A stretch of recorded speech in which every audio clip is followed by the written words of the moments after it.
ഈശോമിശിഹായിക്ക് സ്തുതിയായിരിക്കട്ടെ.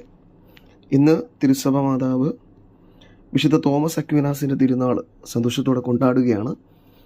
ഇന്ന് നമ്മൾ ധ്യാനിക്കുന്നത് വിശുദ്ധ മാർക്കോസിൻ്റെ വിശുദ്ധ സുവിശേഷം 4-ാം അധ്യായം 1 മുതൽ 20 വരെയുള്ള വാക്യങ്ങളാണ്.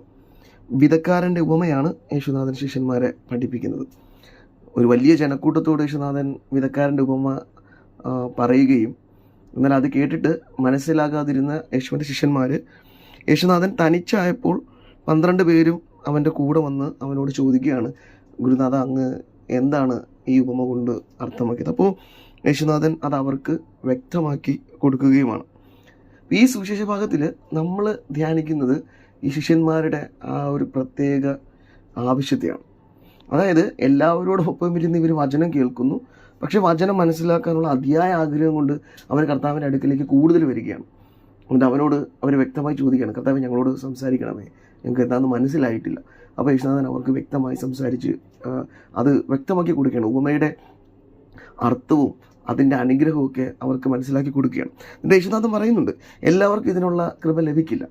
കാരണം ചിലവർ മന്ദീഭവിച്ച ഹൃദയമുള്ളവരാണ്, അവർ രക്ഷയെ തള്ളിക്കളയുന്നവരാണ്. അവർ കേൾക്കുന്നെങ്കിലും മനസ്സിലാകാതെ പോകുന്നു. അപ്പോൾ കേട്ടും മനസ്സിലാകാതിരിക്കുമ്പോൾ അത് മനസ്സിലാക്കാൻ നമ്മൾ കാണിക്കുന്ന ആ ഒരു പ്രയത്നമാണ് കർത്താവിനോട് കൂടുതൽ എടുക്കുന്നത്.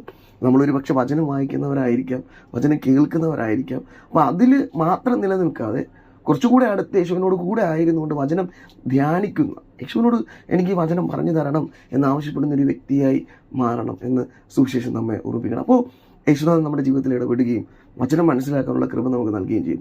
ഈ വചനത്തിൽ പറയുന്നത് അക്ഷരാർത്ഥത്തിൽ ജീവിതത്തിൽ പാലിച്ച ഒരു വ്യക്തിയെക്കുറിച്ചാണ് സഭ എന്ന് തിരുനാൾ ആഘോഷിക്കുന്നത്. വിശുദ്ധ തോമസ് അക്വിനാസ്. ഇറ്റലിയിൽ ജനിച്ച അദ്ദേഹം വലിയ വേദപാരംഗതനും തത്വശാസ്ത്രജ്ഞനുമാണ്. അദ്ദേഹത്തെ അറിയപ്പെടുന്നത് തന്നെ ഏഞ്ചലിക് ഡോക്ടർ എന്നാണ്.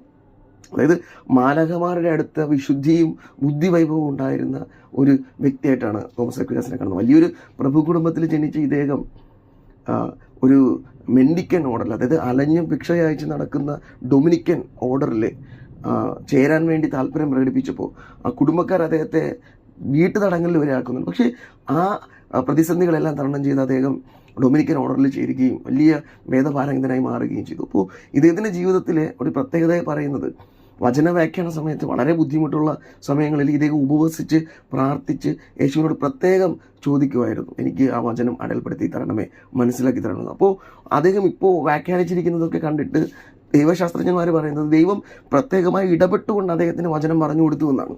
ഇന്നത്തെ സുവിശേഷത്തിൽ നമ്മൾ അതാണ് കാണുന്നത്. ശിഷ്യന്മാർ ചോദിക്കുമ്പോൾ യേശുനാഥൻ വചനം പറഞ്ഞു കൊടുത്തതുപോലെ അക്വിനാസ് യേശുവിനോട് ആവശ്യപ്പെട്ടപ്പോൾ യേശുനാഥൻ ആ വചനം അവന് വ്യക്തമാക്കി കൊടുത്തു. അപ്പോൾ നമ്മൾ കൂടുതൽ ആഗ്രഹത്തോടെ യേശുവിനോട് ചോദിക്കുമ്പോൾ ആ കൂടുതൽ ആഗ്രഹത്തോടെ യേശുനാഥനും നമുക്ക് വചനം മനസ്സിലാക്കി തരും എന്ന് സുവിശേഷം നമുക്ക് ഉറപ്പ് തരികയാണ്. അപ്പോൾ ഈ വചനം ധ്യാനിക്കുമ്പോൾ സുവിശേഷം ആവശ്യപ്പെടുന്നത് പോലെ അക്വിനാസിനെ പോലെ വചനത്തോട് അതീവ താല്പര്യം പ്രകടിപ്പിക്കാനും വചനം ധ്യാനിക്കുന്നവരും ജീവിക്കുന്നവരുമാകാനുള്ള കൃപയ്ക്ക് വേണ്ടി നമുക്ക് പ്രാർത്ഥിക്കാം. യേശുനാഥൻ അതിന് നമ്മെ സഹായിക്കട്ടെ. ആമേൻ.